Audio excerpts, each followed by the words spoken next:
पश्चिम बंगाल में चौथे चरण के मतदान के मद्देनजर केंद्रीय गृह मंत्री और बीजेपी नेता अमित शाह डोमजूर पहुंचे हैं और उन्होंने इस दौरान कहा है कि आज मैं यहां बीजेपी के वरिष्ठ नेता राजीव बनर्जी का प्रचार करने आया हूं। फिलहाल एक ही पंचायत में मेरा दौरा हुआ है। मुझे पूरा भरोसा है कि राजीव जी प्रचंड बहुमत के साथ सीट पर कमल खिलाएंगे।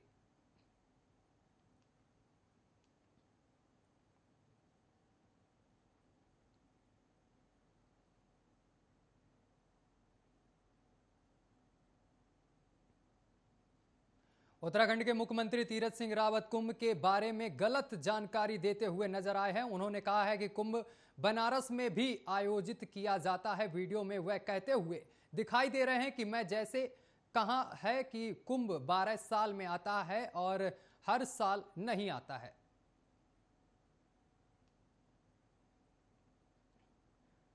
गहलोत कैबिनेट की अहम बैठक आज, जिसमें कई महत्वपूर्ण फैसले लिए गए हैं। बैठक में ईडब्ल्यूएस वर्ग के अन्य आरक्षित वर्गों के समान अधिकतम आयु सीमा में छूट को मंजूरी दी गई है।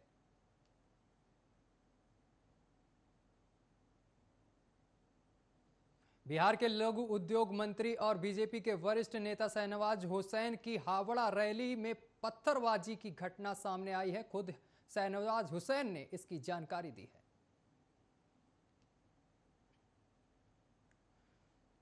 पंजाब की रोपड़ जेल से बाहुबली विधायक मुख्तार अंसारी के लेने गई यूपी पुलिस की टीम आखिरकार 900 किलोमीटर की सफर तय करके बुधवार तड़के 4:30 बजे बांदा जेल पहुंच गई। बीजेपी के स्टार प्रचारक मनोज तिवारी बंगाल में बसे यूपी बिहार के लोगों को लुभाने उतरे हैं। मनोज तिवारी ने नौटाही में भोजपुरी गीत गाकर लोगों को लुभाया। महाराष्ट्र में स्वास्थ्य मंत्री राजेश टोपे ने यहां पर बड़ा बयान दिया है। उन्होंने कहा है कि सबको चौंका दिया है। उनके बयान में स्वास्थ्य मंत्री ने कहा है कि राज्य में टीकाकरण का सिर्फ 3 दिन का स्टॉक बचा हुआ है। वहीं केंद्र सरकार ने कहा है कि किसी भी राज्य में वैक्सीन की कमी नहीं है। कोरोना के बढ़ते मामलों के बीच पूरे पंजाब में रात 9 बजे से लेकर सुबह 5 बजे तक नाइट कर्फ्यू लगा दिया गया है। इससे पहले 12 जिलों में 10 अप्रैल तक नाइट कर्फ्यू लगाया गया था। अब इससे पूरे प्रदेश पर लागू कर इसकी अवधि 30 अप्रैल तक बढ़ा दी गई है। छत्तीसगढ़ की राजधानी रायपुर में कोरोना की बेतहाशा वृद्धि को देखते हुए प्रदेश सरकार ने 9 से 19 अप्रैल तक संपूर्ण लॉकडाउन लगवाने का फैसला किया है। बता दें कि सरकार ने यह फैसला एक दिन में रिकॉर्ड 2821 मामले सामने आने के बाद लिया है।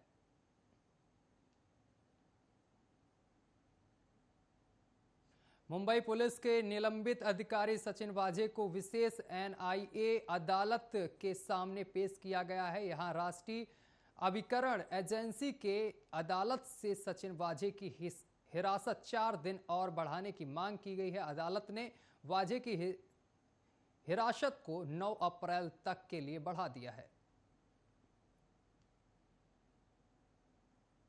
असम में भारतीय जनता पार्टी के एक बड़े नेता ने वंशवाद को लेकर बड़ा बयान दिया है। बीजेपी नेता हेमंत विश्व शर्मा ने यहां पर कहा है कि वंशवाद को लेकर कहा है कि वे नहीं चाहते हैं कि उनका बेटा राजनीति में कदम रखे। वह जितना राजनीति से दूर रहे उतना ही उसके लिए अच्छा रहेगा। देश में कोरोना महामारी के संक्रमण पर काबू पाने के लिए लोगों को तेजी से वैक्सीन लगाई जा रही है। वहीं अब सरकार एक और बड़ा कदम उठाने जा रही है। इसके तहत सरकार ऐसे कार्यस्थलों पर वैक्सीन देने जा रही है जिसमें 100 या उससे अधिक की संख्या में टीका लगाने योग्य कर्मी मौजूद हों। इसके लिए सरकार ने सभी राज्यों और केंद्र शासित प्रदेश की सरकारों को 11 अप्रैल तक तैयारी पूरी करने को कहा है।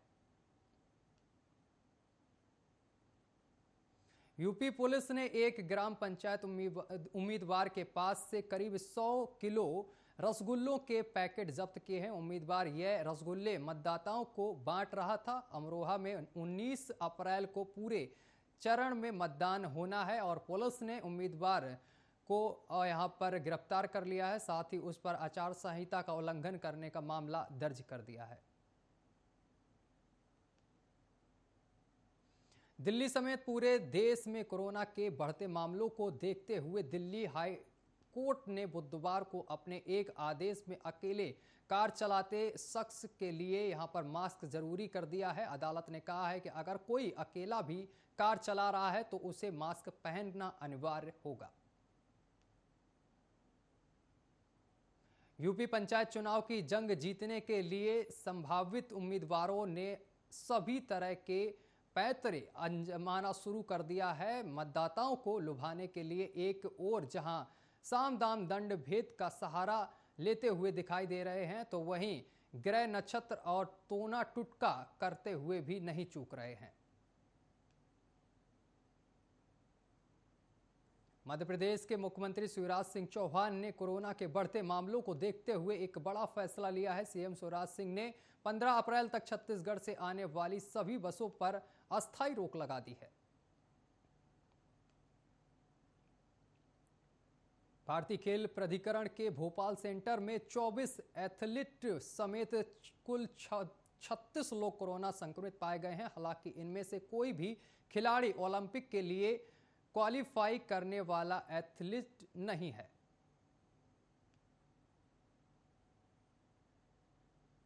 दिल्ली में कोरोना के बढ़ते मामलों को देखते हुए एम्स प्रशासन ने जहां मंगलवार से ओपीडी सेवाएं बंद रखने का फैसला किया है तो बुधवार को सभी स्नातक के छात्रों को घर भेजने की मंजूरी दे दी गई है। बढ़ते कोरोना के कारण एम्स प्रशासन ने ऑफलाइन क्लास बंद करने का फैसला लिया है।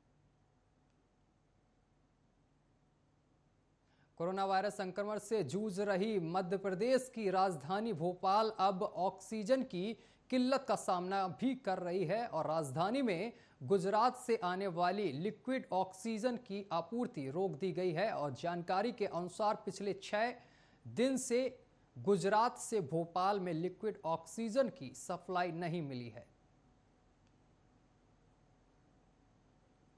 आईआईटी रुड़की में छात्र और छात्राओं के पॉजिटिव आने के बाद अब संक्रमण छात्रों की संख्या 60 हो गई है। वहीं दूसरी ओर हरिद्वार मेला अस्पताल में रेफर किया गया है। छात्र सामान्य होने के बाद संस्था भी लौटे हैं।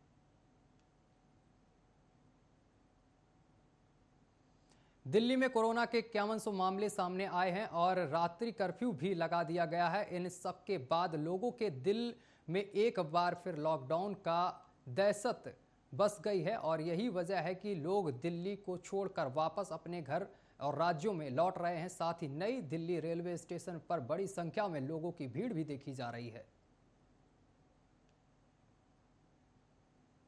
मुंबई की एक अदालत ने हाल ही में पॉक्सो एक्ट के तहत 35 साल के आरोपी पिता को रिहा किया है। पिता पर अपनी 11 साल की बेटी के साथ यौन शोषण करने का आरोप लगाया था। हालांकि बेटी के कोर्ट में बयान देने के बाद पिता को छोड़ दिया गया है। 11 साल की बेटी ने कहा है कि उसने अपने चचेरे भाई के इशारे पर अपने पिता पर यह आरोप लगाया था।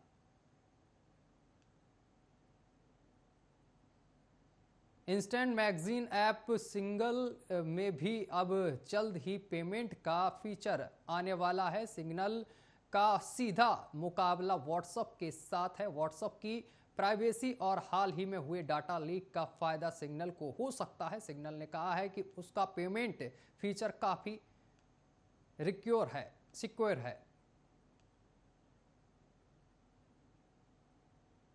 अर्धकुंभ 2016 में अपनों से बिछड़कर महिला आज अचानक महाकुंभ में अपने से मिल गई है, जिसके बाद उसकी खुशी का ठिकाना नहीं रहा है। साथ ही आपको बता दें कि परजिन भी यहां पर खुश नजर आए हैं।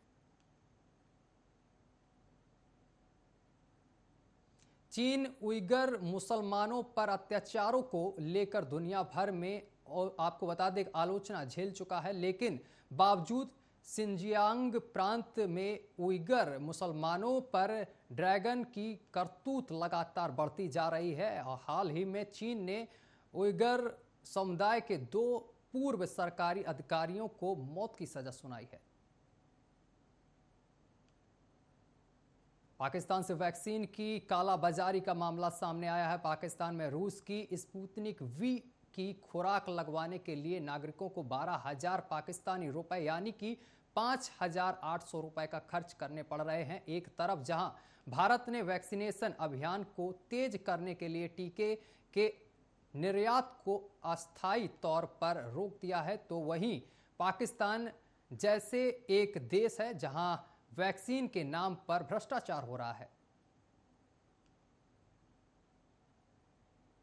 अमेरिका के राष्ट्रपति जो बाइडेन के पास जल्द ही ऐसा विमान होगा जो हवा में 2 गुनी रफ्तार से उड़कर उड़ान भरेगा। कैलिफोर्निया की एक कंपनी इस प्रोजेक्ट पर काम कर रही है और कंपनी ने अपने अत्याधुनिक विमान की कुछ फोटो भी शेयर की हैं। प्रख्यात पत्रकार लेख फातिमा आर जकरिया का 85 साल की उम्र में निधन हो गया है। मीडिया रिपोर्ट के अनुसार कुछ ही दिन पहले फातिमा की कोरोना रिपोर्ट पॉजिटिव आई थी, जिसके बाद उनका उपचार औरंगाबाद महाराष्ट्र के एक अस्पताल में चल रहा था। बॉलीवुड की मशहूर एक्ट्रेस श्रद्धा कपूर बीते दिनों अपनी अपकमिंग फिल्म के ऐलान के बाद से ही सुर्खियों में आ गई हैं। वह चालबाज इन लंदन में डबल रोल निभाने जा रही हैं। इस बीच श्रद्धा ने अपने मालदीव वैकेंस की तस्वीर शेयर कर दी है और जो उनके फैंस का दिल धड़का रही है।